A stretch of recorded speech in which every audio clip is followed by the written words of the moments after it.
बिहान, अथर्व और शिवांश तीनों ही बहुत अच्छा दोस्त रहले और तीनों 12वीं कक्षा के एग्जाम के कंप्लीट कैला के बाद वैकेशन में कहीं घूमे जाए के प्लान करत रहले। हमके लागत ई बार हमके गोवा या मनाली नहीं खे बल्कि गांव घूमे जाए के चाहिए। गांव के सुंदर वातावरण और गांव के हरियाली के आनंद उठावे के चाहिए। बात तो तुहार सही है, लेकिन हमनी से केकर गांव चली? हम तीनों एक एक करके सबके गांव चलल जाई, लेकिन शुरुआत बिहान के गांव नाथूपुरा से करल जाई। हाँ तो दिक्कत का बा, चला, लेकिन थोड़ा सतर्कता बरतिया। हमार गांव में तुम्हारी आवारा गर्दी ना चली, जैसे देर रात तक जागब, शाम के बाहर घूमब और सबसे खास भूत प्रेत के केहू मजाक ना बनाई। अरे हाँ, हम तो भुलाइए गल रहनी, तो हर गांव अंधविश्वासी के साथे साथे कायर और फट्टू भी बा।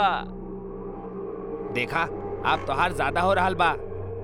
बिहान, तू साइंस के इतना बढ़िया स्टूडेंट होखला के बाद भी ई भूत प्रेतन पे विश्वास करेला।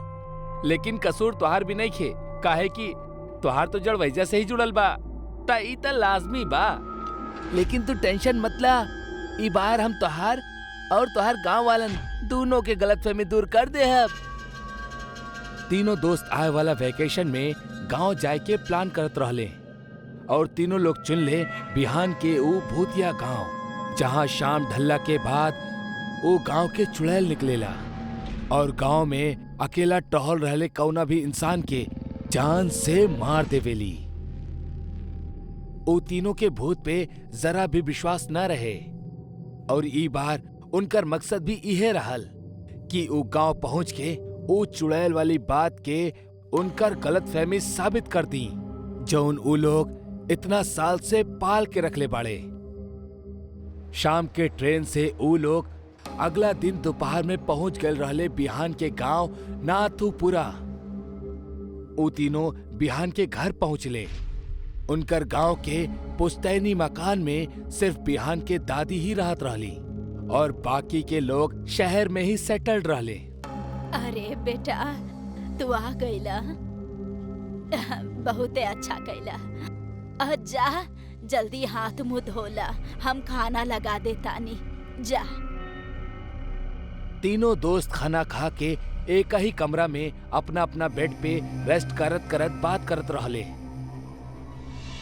अरे तू लोग सो काहे गईला? अपन मकसद भूल गईला का? अथर्व अपना दोनों दोस्तन के साथे कमरा से बाहर चुपके से निकलेला और दादी के कमरा में घर के चाबी लेवे जाला। अथर्व अकेले दादी के कमरा में गल रहे। वो जैसे ही वापस जाए खातिर मुड़लस, एक पतला सा हाथ ओकर टी शर्ट पकड़ लेलस और पीछे से एगो डरावनी आवाज आइल। चाबी रख दो यहाँ। अथर्व जैसे ही पीछे पलटलस, वो देखलस कि बिहान के दादी ओकर कंधा पे हाथ रख के ओकरा के रोकनी हा। असल में बिहान के दादी कौनो इंसान ना बल्कि एगो चुड़ैल रहली, जेकर चेहरा वो अंधेरी रात में भी इतना भयानक लागत रहे कि कमजोर दिल वाला तो वहीजे ही मर जात। ये देख के अथर्व वहीजे कापत कापत बेहोश हो गए। जब बहुत समय तक अथर्व वापस न लौटलस, तब उनकर वो दोनों दोस्त दादी के कमरा में आइले। तब देखले कि उनकर दादी बेड पर रहली ही ना। अरे दादी कहाँ गईली? वैसे दादी रात के 1 बजे कहाँ जा सकेली? अरे हो सकेला वॉशरूम गए होखी, लेकिन पहले ई डरपोक के उठावा, ना जाने का देख लेलस कि यही भी होश हो गईल। वो दोनों उ रात ना जा पावेले, काहे कि अथर्व वो हालत में ना रहे। अगली सुबह अथर्व के जब आँख खुलेला तो ओकरा ओके ठीक बगल में विहान के दादी बैठल दिखेली, जौन अभी भी उहे खौफनाक चेहरा के साथ ही रहली। बेटा, तू हमारा अच्छा बच्चा बड़ा ना, केहू के कुछ मत बताइया कि हम के बानी। ना त केहू तहरा ना जान पाई कि तू के रहला। हाँ, अच्छा बेटा हमार। एकरा बाद बिहान के दादी वहीजा से चल जाली।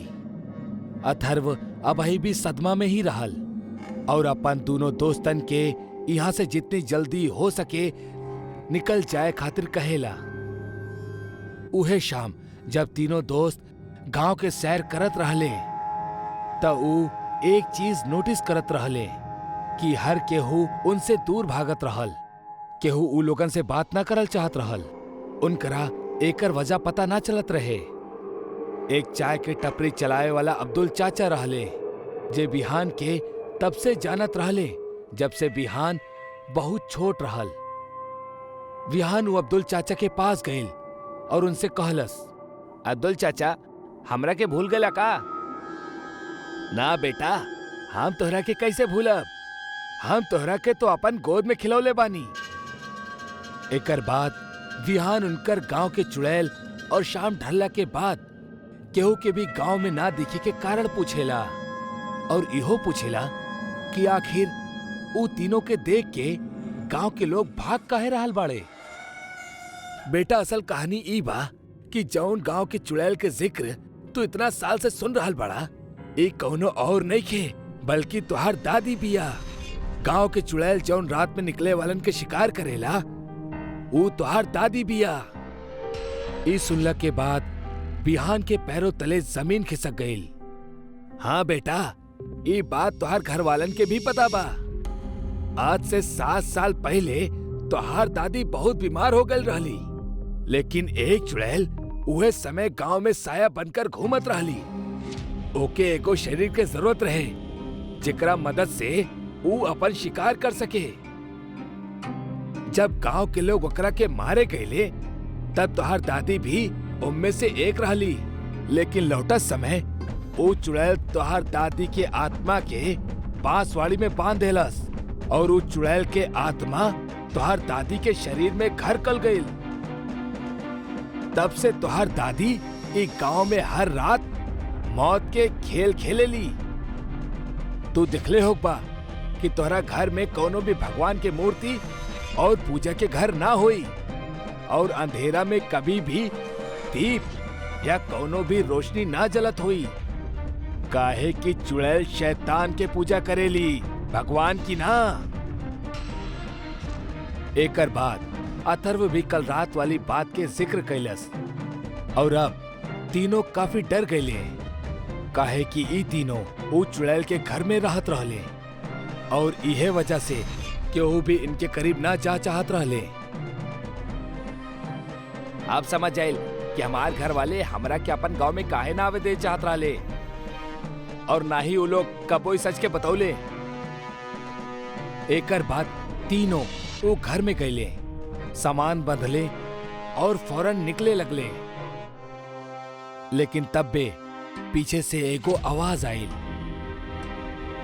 इतना जल्दी जा रहल बड़ा बेटा, बाकी हम अब अपन पोता से अलग ना हो सकेनी। हमार माया खेल के कारण ही त हम ओकरा के अपन पास बुलैले बानी। अब तो हमार शरीर बहुते पुरान हो चुकल बा। अब हमार आत्मा के नया शरीर के जरूरत बा।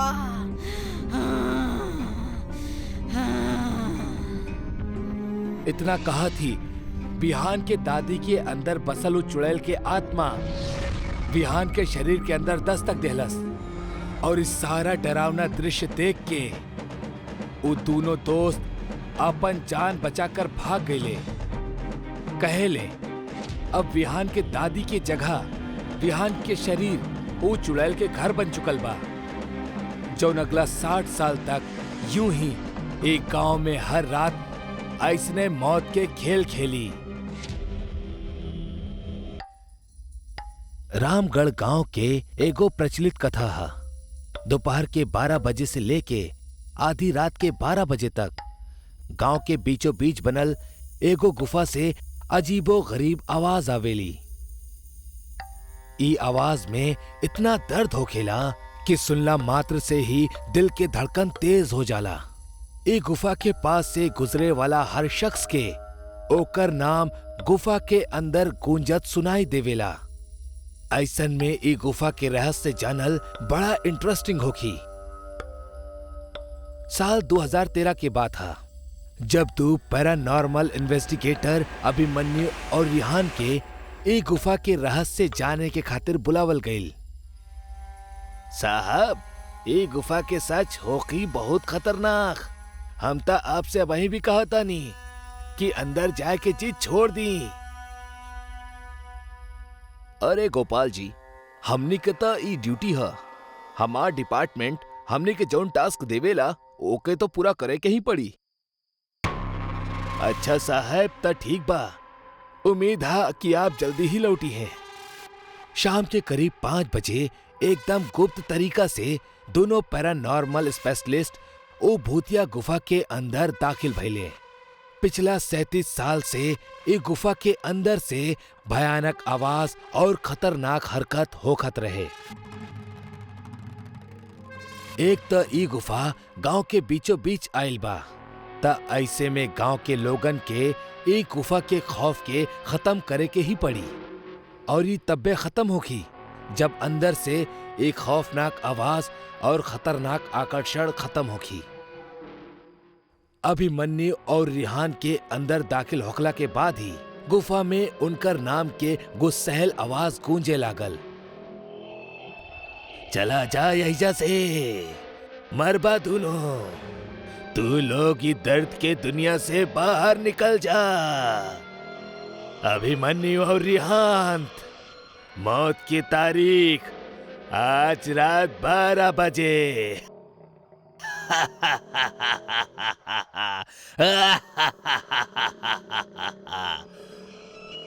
यार अभिमन्यु, ये गुफा कितना अजीब बा। आज तक ऐसन कोनो भी केस हैंडल ना कईनी जहां बेजुबान गुफा धमकी देवेली। दोस्त, भूतिया जगह हमेशा अजीब और खतरनाक ही होखेला। बस अब सोचब कम करा और टॉर्च के मदद से पिक्चर के कलेक्ट करा। रिहान तो गुफा में टॉर्च के सहारे आगे बढ़े लागल और साथ ही साथ गुफा के हर तरफ के तस्वीर खींचे लागल। रिहान के तब्बे बड़े बड़े कदम के आवाज सुनाई पड़ेला।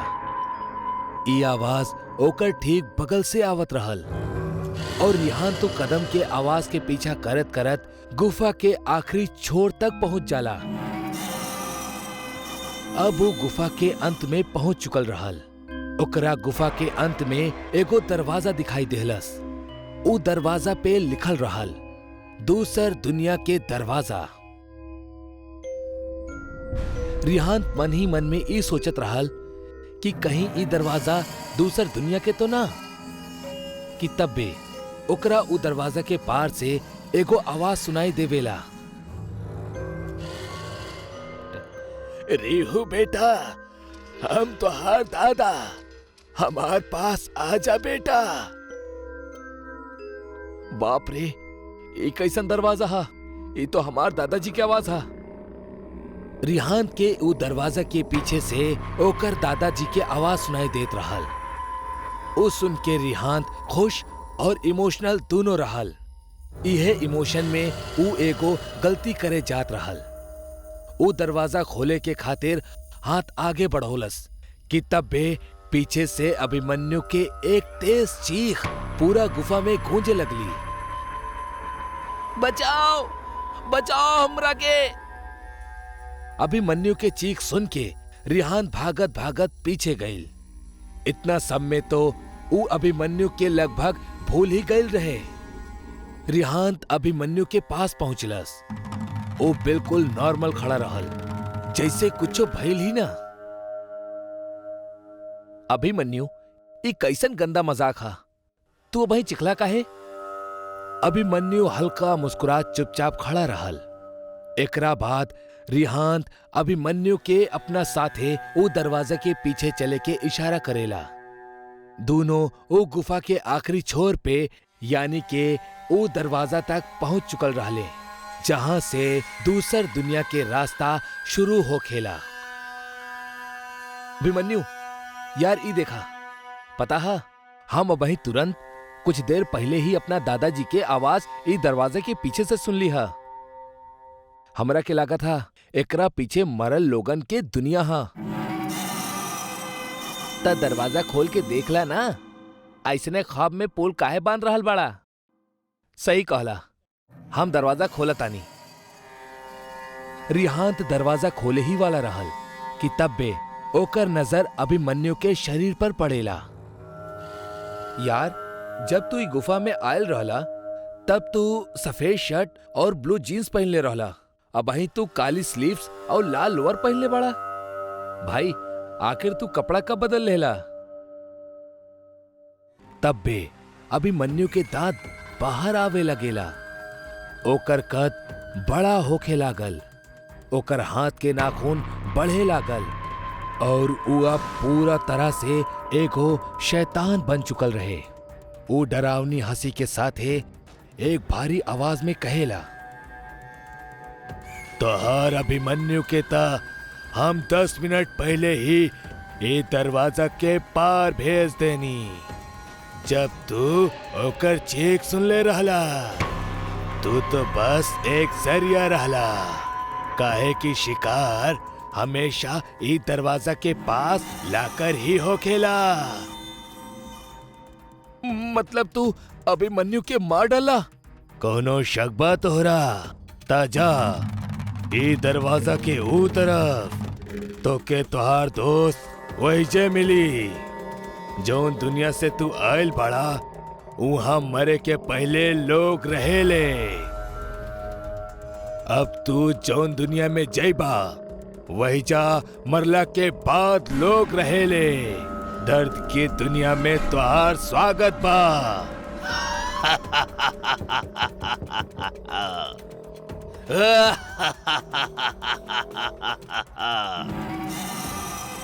एकर बाद रिहान भागे के कोशिश करत रहल, लेकिन सामने ऊ शैतान खड़ा रहल।